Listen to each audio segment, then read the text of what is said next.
As the Soyuz continues to make its way toward its landing site northeast of Arkelik, we're about 20 minutes and 30 seconds away from its expected touchdown time.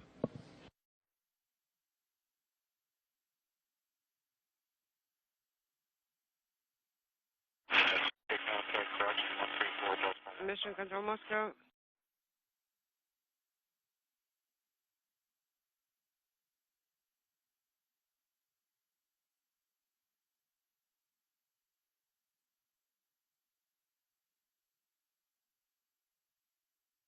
Again, the communications are expected to improve as the Soyuz approaches the landing site within range of this Antonov fixed-wing aircraft in the proximity of the landing zone itself.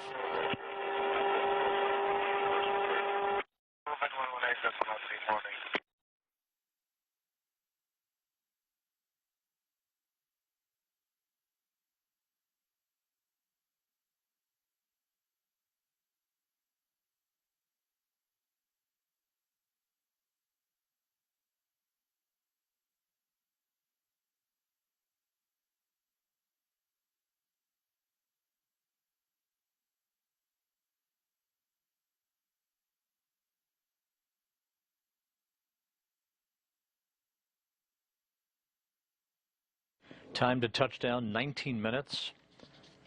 The Soyuz well within the Earth's atmosphere as G-forces will begin to build up shortly for Ford, Nowitzki, and Turelkin. About 3 minutes from now, we should be at the point where the 3 crew members in the descent module will experience maximum G-forces of about 3 to 4 Gs. That will be followed about 2 minutes later by the command to open parachutes.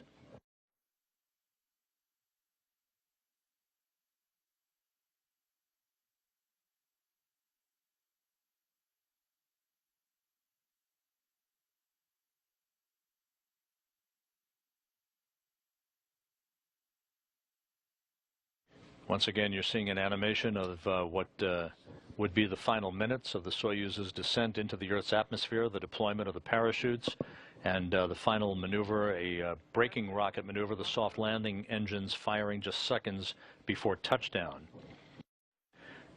The introduction of low clouds and fog into the area over the past hour and a half as an offspring of the fronts that have moved through Kazakhstan over the past few days, and the dew point that's being experienced at the moment with temperatures hovering just over the 0 mark Fahrenheit.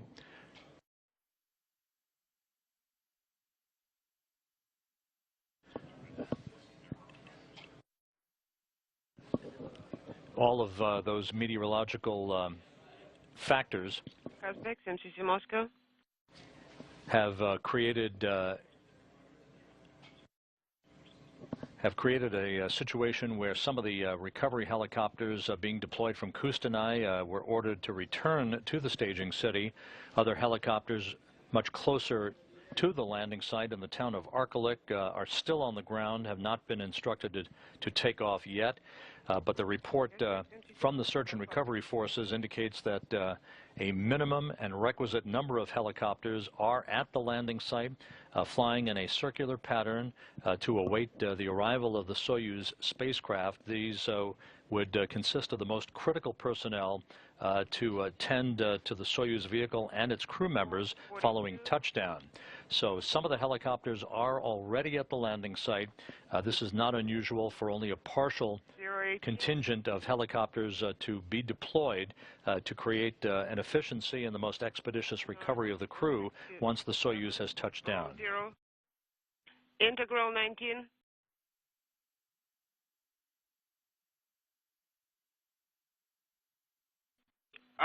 The G loads are decreasing 453, roll 0. Integral 18. We are descending per the profile curve. G loads 3.6. Roll minus 45. Integral 16. Marker approaches to the lower edge of Vado. And through ground sites now, the crew is talking directly to the Russian Mission Control Center, reporting status. Everything is in good shape on board the Soyuz vehicle. G-forces are beginning to decrease as we come up on about a minute away from the command to open the parachutes. Time to touchdown, 15 minutes.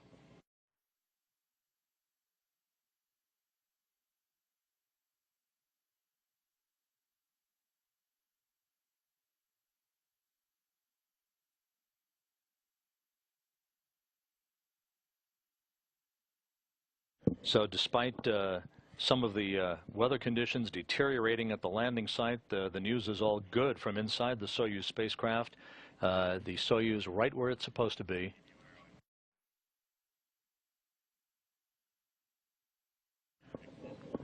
One of the helicopters in which the Director of Human Spaceflight Operations for Russia for NASA, Mike Serber, and NASA Public Affairs Officer Josh Byerly on board. They are over the landing site, so they made it from Kustanai toward the landing site. Again, this is hit and miss when it comes to which helicopters make it and which don't.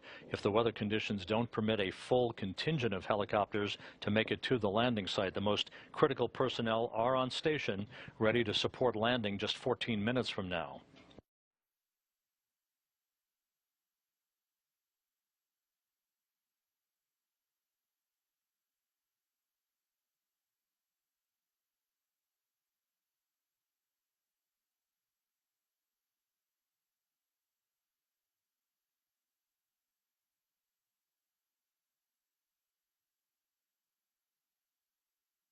The search and recovery forces at the landing site have good two-way communications with the crew. We're not hearing it through the VHF communication system at the moment from the Soyuz, but at last communication, all of the communications were in good shape and everything going well as we approach the 13-minute mark toward touchdown. Still awaiting confirmation of the deployment of the parachutes.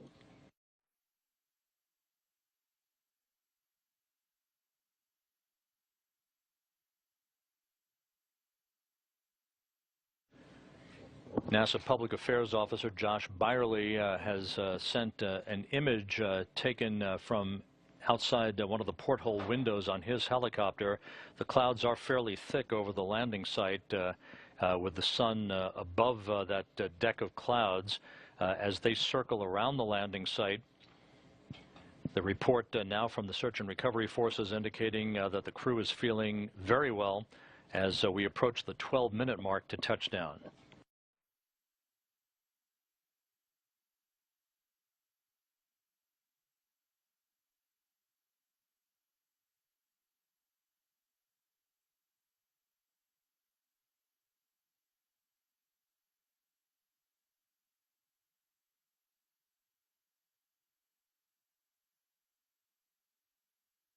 Inaudible.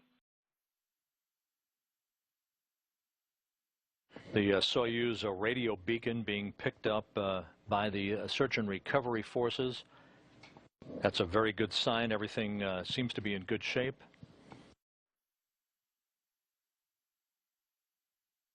That radio beacon, along with the Soyuz equipped with global positioning system capability, all of that providing range and position information to the Antonov fixed-wing aircraft and other search and recovery forces assets in the vicinity of the landing site.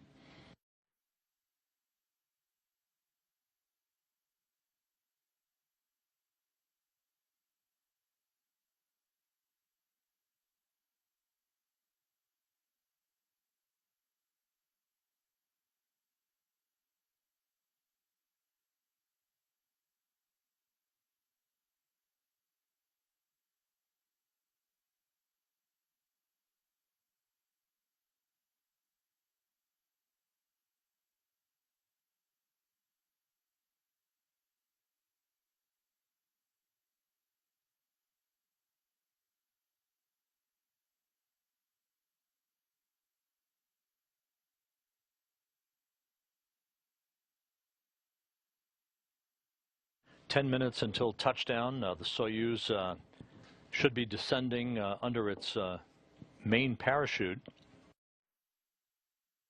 And we are expecting momentarily, if everything is proceeding according to schedule, the jettisoning of the heat shield on the Soyuz. That will expose the altimeter. That will provide the Soyuz with altitude information in the final minutes before touchdown.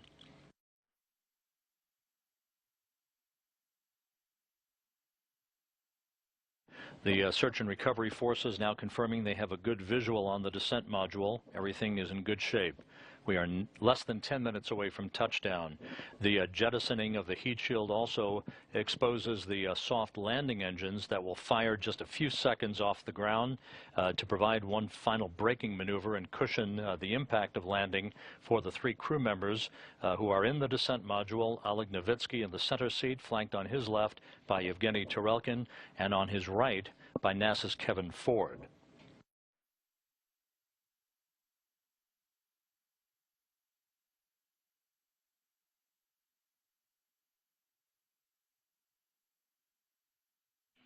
Inaudible.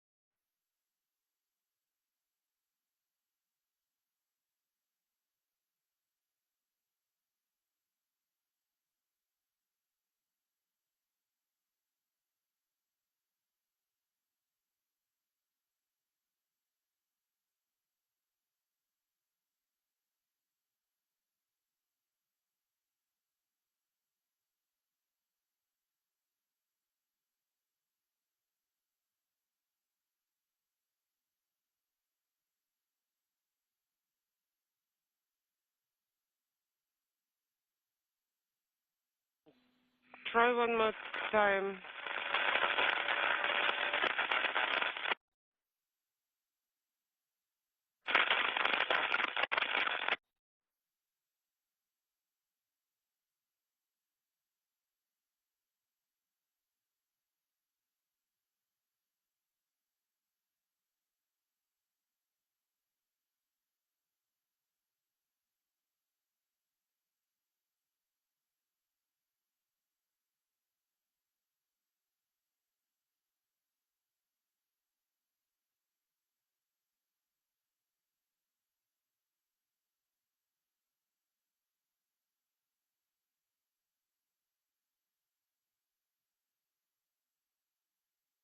We are less than 8 minutes away from the expected touchdown of the Soyuz TMA-06M to bring Ford, Novitsky, and Tarelkin home after 144 days in space and a journey of almost 61 million miles.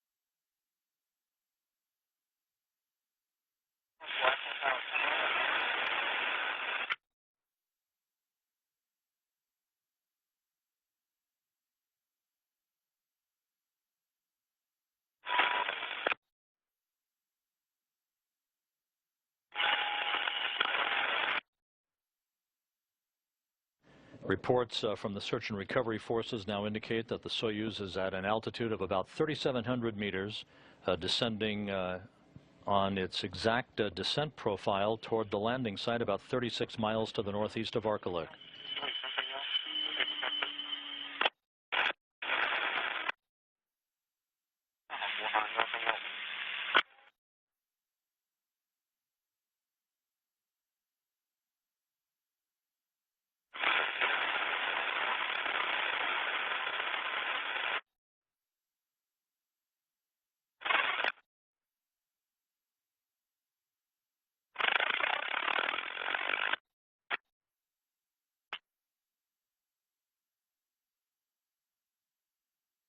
The crew feels good. 2,000 altitude